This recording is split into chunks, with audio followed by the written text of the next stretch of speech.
이솝 우화에 보면 이런 이야기가 있습니다. 여치, 울음소리가 너무나 아름답죠. 그 노래소리처럼 막 들려서 그 여치의 노래소리에 당나귀가 홀딱 방합니다. 그래서 이 당나귀가 여치에게 묻습니다. 여치야, 너는 도대체 뭘 먹기에 이렇게 노래를 잘하고 목소리가 아름답고 이렇게 매력적이냐?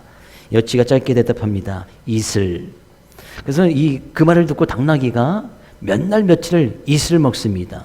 그래서 굶어 죽었습니다.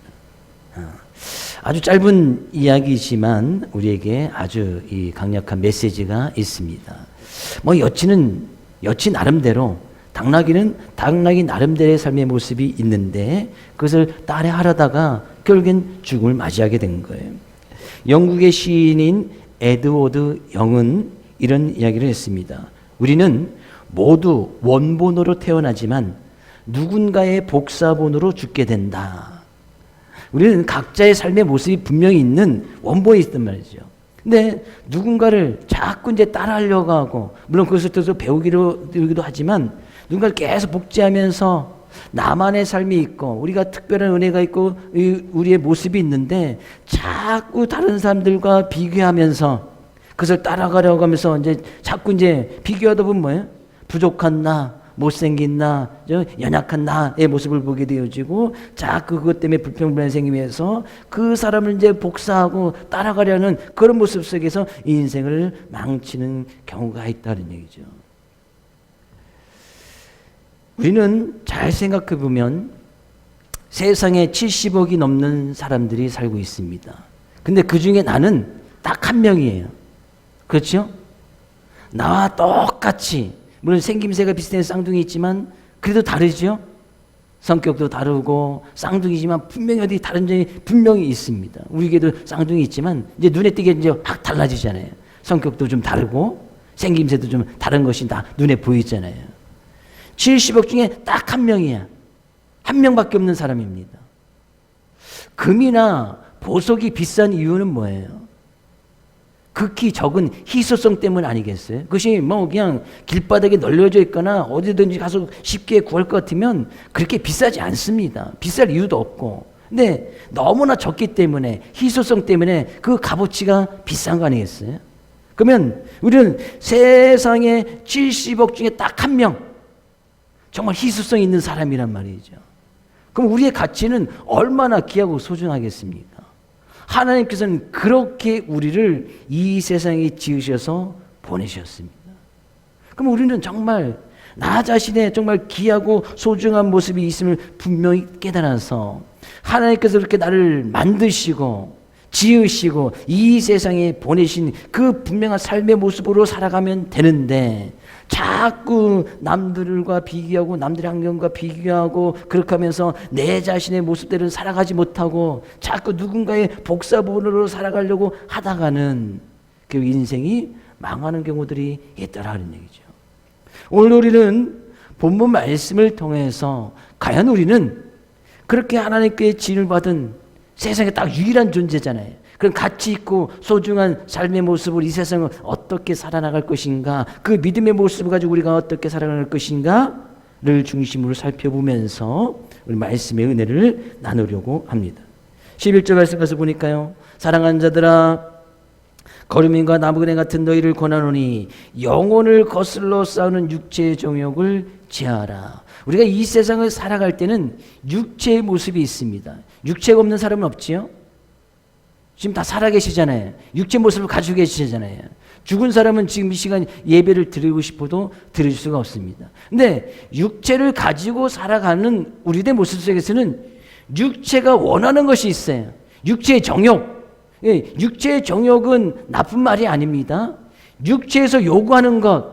쉽게 우리가 이 육체가 이제 목이 마르면 이제 우리 몸에서 수분이 좀 빠져나가면 몸에서 원하는 것이 있어요. 야, 목마르다. 물 좀 보충해줘라. 그래서 갈증이라는 것을 느낍니다. 그러면 육체의 정욕이라는 것은 그런 것이거든요. 육체가 원하는 것, 갈증 나니까 빨리 몸에 수분을 좀 보충해. 그럼 우리는 물을 마시게 된단 말이죠. 전혀 잘못된 것이 아니죠. 그 나쁜 것이 아니죠. 육체의 정욕이 없으신 분 혹시 계신가요? 육체의 정욕 없으신 분, 그 사람은 죽은 사람이에요. 죽은 사람은 전혀 갈증을 느끼지 않습니다. 우리가 한 끼를 굶어. 그럼 신호가 오죠? 꼬르륵 배고파. 야, 영양분 좀 보충해줘. 이게 육체의 정욕이거든요. 육체가 원하는 것이 있어요. 그럼 우리는 배고프면 뭐 하면 돼요? 밥을 먹으면 되잖아요. 더운 날 뭐 콩국수 한 그릇 드시든지 냉면을 드시든지.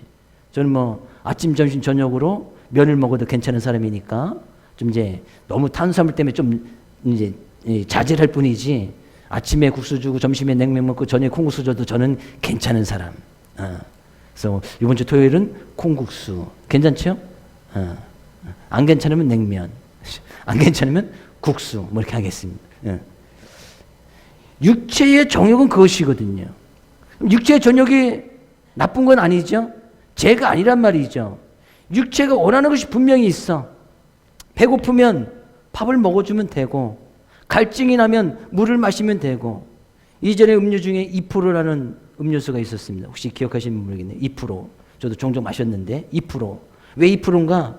우리 몸에서 2%의 수분이 빠져나가면 갈증이라는 것이 생긴답니다.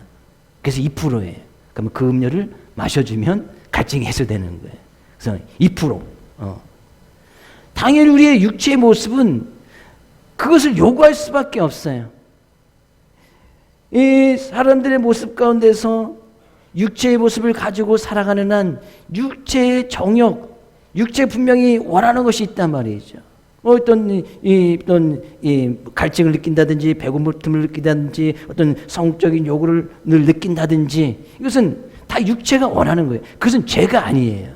근데 그것이 행여나 그 육체의 정욕 때문에 영혼을 거스르는 것이 있다면 우리는 그것과 싸워야 된단 말이죠. 우리의 싸움은 그것이거든요. 우리의 영혼은 뭐예요? 하나님께서 우리의 영혼을 통해서 받으시기를 원하시는 우리의 삶의 분명한 모습이 있습니다. 이 시간도 하나님께서는 귀한 날, 복된 날 할 것이고 우리의 영혼이 하나님을 찬양하기를 원하고 그 하나님을 예배하기를 원하십니다. 그래서 우리는 하나님 앞에 나와서 지금 하나님께 그 예배를 드리고 있는 것이잖아요. 근데 우리의 영혼이 그런 하나님을 향하고 하나님을 향하고 하나님께 찬양해야 되고 하나님을 예배해야 되는데, 행여나 육체의 정욕이 우리의 영혼이 해야 될 일을 거슬리는 것이 있다면 그것은 반드시 싸워서 이겨야 된단 말이죠. 우리의 싸움은 그 싸움을 하고 있는 거예요. 우리도 오늘 이 시간 그 싸움을 이겼기 때문에 주님 옆에 나와서 하나님을 예배하고 찬양하고 있는 거 아니겠어요? 근데 육체가 원하는 대로 좀 피곤한데, 피곤한 뭐야? 좀 쉬고 싶고 잠을 자고 싶잖아요. 그 쉬고 잠을 자는 것 때문에 우리 영혼이 해야 될 일을 거스른다면 그것은 싸워서 이겨서 주님 앞에 나와서 예배를 드려야 되는데, 그렇지 못하면 성경 분명히 이야기하잖아요. 그것이 행위나 육체를 거스르는 일이라면 그것을 분명히 제어해라. 제한다는 것은 뭐예요? 피하거나 멀리한다는 이야기거든요. 그것은 분명히 피해야 되고 멀리해야 돼. 행위나 우리가 먹고 마시는 것이 그것 그 자체가 우리가 육체가 요구하는 것은 전혀 문제가 되지 않아요. 근데 그런 육체가 요구한다고 해서 마실 것이 없고 먹을 것이 없다고 해서 남의 집 가게나 빵집에 들어가서 그것을 막 자기 마음대로 먹고 마신다면 그건 죄가 되겠지요. 그건 제어를 못한 것이거든요. 배가 고프다고 해서 배가 고프면 집에 있는 밥을 먹든지 뭐 국수를 사 먹든지 하면 되는데, 그냥 남의 것을 몰래 가져가다가 훔쳐 먹든지, 그건 제어를 하지 못한 거예요. 성욕, 육체적인 성욕이 있는데 그것을 잘 제어하지 못해서 자기가 원하는 대로 그냥 이끌린 데 다 해버리면 그건 죄가 되잖아요. 육체적인 정욕이 있거나 성욕이 있거나 욕심 있는 그 자체는 문제가 되지 않습니다. 그것을 잘 제어하지 못하면 죄라는 결과가 드러나는 거예요. 그것이 행여나 우리의 영혼이 해야 될 일을, 우리의 영혼이 늘 그 하나님을 닮아가고 우리의 믿음으로 살아가는 것에 거슬림이 된다면 반드시 제어해야 된다는 얘기죠. 반드시 싸워서 이겨야 되는 거예요. 근데 결국에는 우리는 육체의 모습을 가지고 살아가면서 먹는 문제, 마시는 문제, 입는 문제, 배고픔의 문제, 그것 때문에 영혼이 해야 될 것을 경우는 얼마나 많습니까? 그거 싸우려고 하지도 않아요. 그냥 육체가 이끌린 대로 그냥 배고프면 배고픈 대로 가서 그냥 이 배고픔을 채우기 위해서 뭐 해야 돼요? 가서 일해야 되죠. 가서 돈 벌어야 되죠. 그죠? 우리 육체가 피곤하면 가서 쉬고 싶죠. 이 태양볕에 그냥 가서 좀 쉬고 싶고 막 잠자고 싶고, 이게 육체가 요구하는 것이잖아요. 근데 그것 때문에 진정으로 하나님을 예배하고 찬양하는 일을 거스르게 되면 반드시 싸워야 되는데 싸우려고조차도 하지 않는단 말이죠. 싸워야 이길 거 아니겠어요? 잠이라는 것도 그죠? 육체적으로 죽으면 영원히 자겠지요? 육체적으로면 그땐 영원히 자는 거예요. 육체는 영원히 잡니다. 근데 뭐 이 피곤하고 막 하더라도 잠이라는 것도, 그러니까 우리는 육체의 시간 관리도 잘해야 되는 거예요. 아무 때나 막 자고 아무 때나 막 누워있고 그러면 안 되지 않습니까? 막 새벽 시간에 자본다고 새벽에도 막 무작정 다 자면 안 돼요. 가끔은 좀 깨야 되는데, 가끔은 새벽에 5시에 눈이 떠질 법도 한데 계속 알람도 안 맞는, 아예 알람도 안 맞춰놓은 분 계시죠? 알람도 안 맞춰놔. 싸우려고 하지 않는다는 거죠. 가끔은 오늘 좀 하루 특별히 힘든 일도 안 하고 그랬으면 5시 알람 좀 한번 맞춰놔봐요. 그럼 눈이 떠진단 말이죠. 그러면 자연스럽게 시원한 예배당에 오시면 되는데 그 싸움조차 안 하네요. 그건 나와 먼 거니까. 만약에 그런 것들이 육체가 요구하는 정욕이 진정으로 하나님을 예배할 수 있는 거 거스르는 부분들이 있다면 그건 반드시 싸워서 이길 문제란 말이죠. 똑같이 먹고 마시고 입는 그 문제가 우리의 영혼의 문제를 거스르는 것이라면 반드시 싸워서 이겨야 된단 말이에요. 우리는 그 싸움을 하고 있는 거예요. 믿음의 선한 싸움은 그 싸움을 하고 있는 것이거든요. 우리의 육체의 요구, 뭔가를 갖고 싶어, 그런 욕심이, 그런 어떤 욕구가 생길 때가 있잖아요. 그러면 정당하게 내가 일을 해서 돈을 모아서 그것을 사면 되잖아요. 근데 육체가 요구한다고 가서 그냥 백화점에 있는 물건 그냥 마음대로 막 가져오고 가게에 있는 거 막 가져오면 그것은 문제가 되는 거잖아요. 그럴 때는 제어라는 것이 필요한 거예요. 제어. 그래서 먹고 마시고 입고 행하는 그런 것들도 잘 제어를 해야 된다, 그런 이야기예요. 제어. 때로는 피하고 때로는 멀리 해야 된다, 그런 얘기죠. 우리의 육체가 원하는 것, 누구나 삶 가운데서는 편안한 집을 갖고 싶어 합니다. 특히 이 좁은 나라에, 좁은 땅에 살고 있는 대한민국 사람은 집에 대한 소유 욕구가 다른 그 어느 나라보다도 심합니다. 특히 유럽이나 이런 데서는 집 소유에 대해서 그렇게 집착하지 않습니다. 대부분의 사람들이 렌탈이라는 것을 합니다. 집도 렌탈, 대여를 하면서 사는 것이지 그것이 영원히 자기가 될 것이라고 해서 그 집을 소유하는 사람들은 극히 많지 않습니다.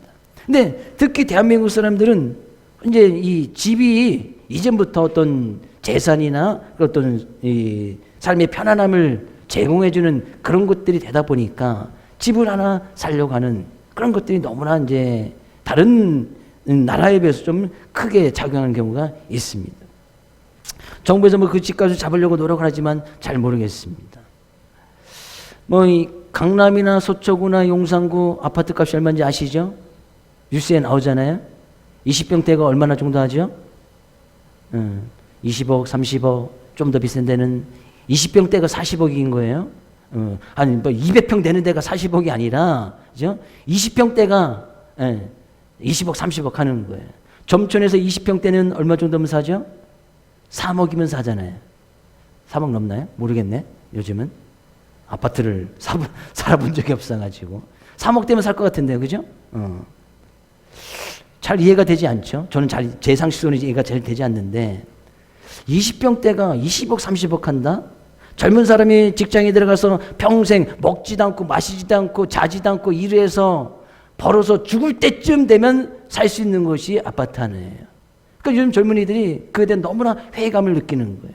야, 내가 죽도록 일해도 평생 집 하나 사지 못하는구나. 그죠? 그래서 다 S기업 거기 들어가려고 하는 거예요. 그죠? 거기 하면 이제 그래도 성과급이 막 주어지니까 그 기업의 가치가 그래서 이제 더 높게 평가받고 있는데, 육체의 편안함 주는 것은 맞아요. 집이라는 것이, 먹는 것이, 입을 것이 우리의 육체의 편안함과 우리의 편안함을, 이 편리함을 주는 것은 맞지만 그것이 우리의 삶의 모든 것, 특히 영생을 보장하는 것은 아니라는 사실을 분명히 알아야 돼요. 그런 것 때문에 영혼을 거스른다면 집 있는 그 자체가 문제가 되는 것이 아닙니다. 내가 열심히 해서 집을 사는 것, 그래서 문제가 되지 않아요. 근데 그것 때문에 우리의 영혼이 해야 될 일을 거스린다면 그것은 분명히 제어해야 된다는 얘기죠. 그렇게 열심히 일해서 돈 벌어서 재물을 쌓아서 집 하나 사. 근데 영혼이 구원을 못 받아. 그럼 그것이 무슨 소용이 있겠습니까? 아무런 소용없는 거 아니겠어요? 그래서 우리는 우리의 삶의 모습이 무엇인지, 그럼 그 영혼을 거스러 싸워서 승리한 삶을 살아가기 위해서는 어떤 삶을 살아야 될 것인지 성경은 분명히 이야기하고 있는 겁니다. 11절, 사랑하는 자들아 거류민과 나그네 같은 너희를 권하노니. 여기서 이제 거류민이라고 하는 것은 시민권이 없는 사람이 거류민이거든요. 여기저기 이제 막 떠돌아다니는 그런 사람. 나그네는 집이 없는 사람을 이야기합니다. 우리가 이 세상을 살아가는 우리의 인생은 거류민과 같고 나그네와 같은 것을 잊지 말아란 말이죠. 거류민은 뭐예요? 시민권이 없는 사람. 물론 우리는 이 세상에 대한민국 국민으로서 대한민국 시민권을 가지고 살아가지만 그것은 우리가 육체를 가지고 있는 그동안이잖아요. 그것이 영원하지 않는단 말이죠. 나그네, 집이 없는 사람이 나그네인데, 우리는 물론 이 세상에서 우리의 등기로 된 이 집이 있으신 분도 계실 것이고 없는 분도 계실 것인데 그 집이 영원하진 않는단 말이죠. 육체를 가지고 있는 한. 그리고 내가 죽으면 그 이름은 또 바뀌겠지요? 등기 이름이 바뀌겠지요? 영원하지 않는단 말이죠. 우리는 이 세상의 육체의 모습을 가지고 살아가는 한 거류민과 나그네 같은 인생인 것을 잊지 말아란 말이죠. 그러면 우리의 소유에 대해서 너무나 그렇게 집착하지 않는단 말이에요. 분명히 우리는 우리의 시민권은 어디에 있어요? 육체를 가지고 대한민국에 사는 한 대한민국 시민권이 있지만 우리의 영원한 시민권은 하늘나라에 있으니, 그럼 우리는 하늘나라 시민권을 가진 사람처럼 우리의 집은 물론 우리가 육체를 가지고 이 세상에 집을 짓고 살아가지만 그것은 영원하지 않습니다. 우리의 영원한 초소, 주님께서 우리 위해서 초소를 예배를 가노니 그 초소가 예배되면 주님께서 다시 이 세상에 오셔서 우리는 그와 함께 할 것이다. 우리가 영원히 걸 그 초소는 하나님 나라에 있음을 분명히 이야기하고 있지 않습니까? 때가 되면 주님께서 오셔서 우리가 그곳에 영원히 걸 거란 말이죠. 이 세상에서는 겨우 90년, 100년 가는 거고 나중에 주님께서 오실 때 그때는 영원히 가는 거예요. 그런 모습처럼 살아가란 말이죠. 우리의 인생은 거류민과 나그네와 같음을 잊지 말아야, 그래야 우리의 육체의 정욕을 잘 제어할 수 있단 말이죠. 먹을 것만 잔뜩 쌓아놨는데 그때 주님 딱 오셔서 우리의 생명을 도루치 하시면 먹을 것 잔뜩 쌓아놓은 것, 그것이 무슨 소용이 있겠는가? 아무런 소용없는 거 아니겠어요? 그러니까 먹는 것도 마시는 것도 입는 것도 우리가 집에 가는 것도 그것도 잘 제어할 수 있어야 된단 말이죠. 그것이 전혀 없으란 이야기가 아니죠. 영원히 해야 될 일을 거스르는 것이라면 반드시 싸워서 잘 제어를 해야 된다. 왜? 우리는 이 세상의 모습을 거류민과 나그네 같은 인생을 살아가는 것이니까. 그러면 이 대한민국의 시민권을 가지고 살아가는 것보다 하나님 나라의 시민권을 가지고 살아가는 그런 모습으로 살아가는 거 아니겠어요? 이 땅에 집을 얻어서 그 집에 대한 소유욕을 가지고 사는 것보다 우리는 하나님 나라의 저소유에 대한 그것을 바라보고 소망하면서 살아가라는 거 아니겠어요? 그래서 12절 이야기합니다. 너희가 이방인 중에서 행실을 선하게 가져 너희를 악행에 가두고 비방하는 자들 알고 너희 선한 일을 보고 오시는 날에 하나님께 영광을 돌리게 하려 함이라. 이방인 중에서 하나님 믿지 않는 사람들 속에서 살아가는 우리 이 세상 속에서 믿는 우리들이 어떤 행실을 가지고 살아갈 것이냐. 그들과 똑같이 육체의 정욕, 소욕만 위해서 살아간다면 그들과 똑같이 살아가는 거 아니겠어요? 우리는 그것을 잘 제어하여서 정말 주님께서 오시는 날에 그 하나님께 영광 올려드릴 수 있는 그런 삶의 모습으로 살아가라는 얘기죠. 우리는 주님이 오시는 그날까지 이 싸움을 하면서 살아가는 거예요. 내 육체의 정욕을 어떻게 잘 제어할 수 있을까? 우리는 늘 이 싸움하는 것이거든요. 육체가 요구하는 것을 어떻게 잘 제어할 수 있을까? 먹는 거 어떻게 잘 제어할 수 있으며, 마시는 거, 잠자는 거, 우리의 이 정욕, 욕심, 소유욕, 이것을 어떻게 잘 제어할 수 있을까? 그러기 위해서 우리가 어떤 사람인지를 분명히 잘 알아야 됩니다. 거름인과 나그네 같은 이 인생 같은 그런 모습 속에서 우리는 어떤 사람이냐? 9절. 그러나 너희는 택하신 족속이요 왕 같은 제사장들이요 거룩한 나라요 그의 소유된 백성이니. 우리는 이런 사람이란 말이에요. 거름인과 나그네 같은 그런 인생 속에서 우리는 어떤 사람이냐? 너는 택하신 족속.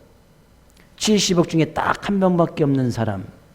그만큼 가치 있고 소중한 사람. 그만큼 정말 하나님께서 유일하게 수많은 사람들에게서 택하신 사람 아니겠습니까? 얼마나 그것이 큰 은혜예요. 택하신 족속이요 왕 같은 제사장이요. 하나님께 택함을 받은 우리들은 제사장 같은 사람. 제사장은 뭐예요? 하나님께 예배를 드리는 사람이 제사장 아니겠어요? 하나님께 택함을 받은 우리들은 그런 하나님을 예배함에 힘써 나가야 될 것이고, 거룩한 나라라는 것은, 거룩이라는 것은 구별되어진 사람. 그렇게 택함을 받은 우리들은 이방인들, 믿지 않는 사람들 가운데서도 좀 구별되어진 거룩한 삶의 모습을 살아갈 것이며, 그의 소유된 백성이니. 하나님의 소유, 우리의 인생의 주인은 하나님이시다. 나의 인생의 모든 것은 하나님이시다라고 고백하며 살아가는 그런 사람이란 말이죠. 그렇게 우리를 택해 불러주신 거예요. 자녀 삼아주신 거예요. 수많은 사람들 택해 주시고 그런 하나님을 예배할 수 있게끔 만들어 주시고, 우리의 인생의 주인은 하나님이시니, 그러면 우리의 인생의 주인이 하나님이시니까 우리의 삶의 모든 것을 하나님께서 책임져 주시겠다는 거 아니겠습니까? 왜? 주인이 하나님이시니까. 그럼 우리는 그런 주님을 늘 예배하고 그런 하나님을 찬양하는 그런 삶의 모습 속에서 왜 우리를 그렇게 택하여 불러주셨는가? 9절 이에 말씀하잖아요. 이는 너희를 어두운 데서 불러내어 그의 기이한 빛에 들어가게 하시는 이. 그 이가 누구예요? 예수 그리스도 아니겠어요? 우리가 이전에는, 택함을 받기 이전에는, 하나님의 백성이 되기 이전에는 어두운 죄악 가운데 있었던 그런 사람들 아니겠습니까? 그 죄를 말미암아 죽을 수밖에 없는 우리를 불러내서 택해서 그 놀라운 기이한 빛, 놀라운 구원의 은혜, 참다운 생명의 은혜 안에 들어가게 하신 그 예수 그리스도, 그 예수 그리스도의 아름다운 덕을 선포하게 하려 하심이라. 그 예수 그리스도께서 보여주신 가장 아름다운 덕, 아름다운 은혜, 가장 귀하고 소중한 일, 예수 그리스도께서 행하신 가장 아름다운 일은 뭐예요? 우리 위해서 십자가를 지신 거 아니겠어요? 십자가의 놀라운 은혜, 그 은혜를 선포하게 하기 위해서 우리를 택해서 불러주셨단 말이죠. 그래서 우리가 그런 하나님의 은혜가 너무나 귀하고 소중하여 하나님을 예비하고 하나님을 찬양하는 거 아니겠어요? 그러니 우리는 우리들의 삶의 모습을 통해서 그 예수 그리스도의 아름다운 일이, 아름다운 덕이라는 것은 은혜니까 예수 그리스도의 십자가의 놀라운 은혜를 선포하고 보여주는 그런 삶의 모습을 살아가야 된단 말이죠. 거류민과 나그네 같은 인생 속에서 육체의 모습을 가지고 살아가지만 그 육체의 정욕을 잘 제어하면서 늘 이 싸움에서 승리하며 나가라는 거 아니겠습니까? 그 싸움에서 승리하기 위해서는 분명히 우리는 나는 누구인지, 우리는 누구인지 그것을 분명히 잘 알아야 된단 말이죠. 이방인 사람 똑같이 그들과 행영해서 그들과 비교하면서 살아가다는 당나귀가 여치 쫓아서 이슬만 먹다가 굶어 죽듯이 결국에 허망된 헛된 인생을 살아갈 수밖에 없단 말이에요. 나는 누구인가? 우리 자신은 누구인가? 그것을 너무나 잘 알아야 됩니다. 자기 자신의 정체성에 대해서 분명히 잘 알고 있어야 돼요. 그리고 이 세상을 살아가는 삶의 모습은, 인생은 거루민과 나그네 같다라는 것을 갖다 우리 분명히 잊지 말아야 돼요. 그래야 우리의 육체의 정욕대로, 우리의 육체가 요구하는 대로만 살아가지는 않는단 말이죠. 분명 우리는 육체가 요구하는 대로 분명히 채워줘야 됩니다. 갈증이 나면 물을 마셔줘야 되고, 배고프면 먹어야 되고, 그죠? 필요한 거 있으면 사야 되고, 그죠? 그러나 그 육체의 정욕이 우리가 해야 될, 우리 자신들이 해야 될 그것을 거슬러서 육체의 정욕이 이기지 못하도록 우리 늘 그 싸움을 하고 그것을 잘 제어하면서 이방인들에게, 믿지 않는 사람들에게, 믿는 사람들은 뭔가 좀 다르구나, 그것이 선을 보여주는 것이거든요.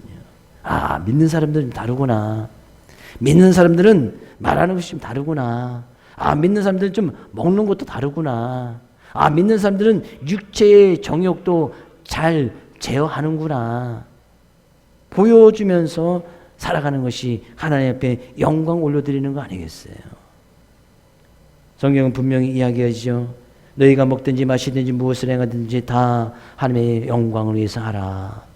먹고 마시고 행하든지 간에 하나님의 영광이 드러나야 된다는 사실입니다.